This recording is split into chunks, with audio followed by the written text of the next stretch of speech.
Hallo, heute wollen wir mal den Lenovo 510 öffnen, um zu schauen, ob man da noch was nachrüsten kann, Arbeitsspeicher oder eine SSD. Dazu machen wir erstmal die zwei Schrauben heraus. Mit dem ganz normalen Kreuzschlitzschraubenzieher können wir die ganz einfach herausdrehen und ziehen den Deckel jetzt nach hinten weg und müssen dazu hier noch den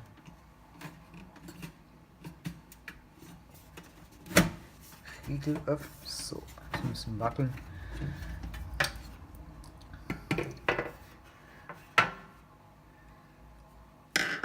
So, und als nächstes müssen wir die drei Klammern hier vorsichtig lösen.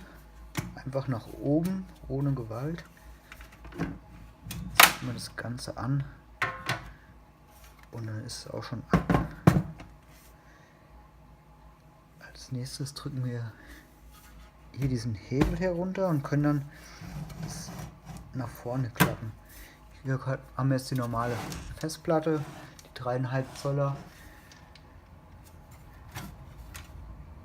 Hier ist die M2 SSD, die wird dann einfach mit dem kleinen Stöpsel hier herausgezogen nach oben mit Griff.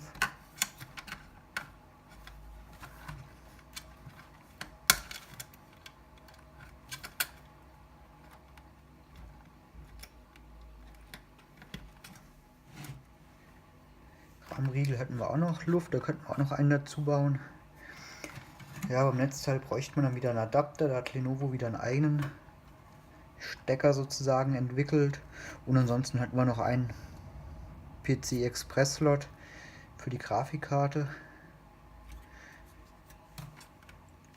Ja, und zusammenbauen gehen wir wieder genauso vor. Rasten das erst ein. Danach erst den Frontdeckel wieder drauf stecken, sonst geht es danach nicht mehr.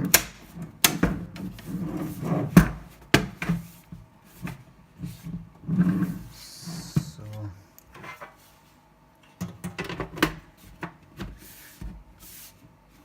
Und dann den Seitendeckel wieder draufschrauben.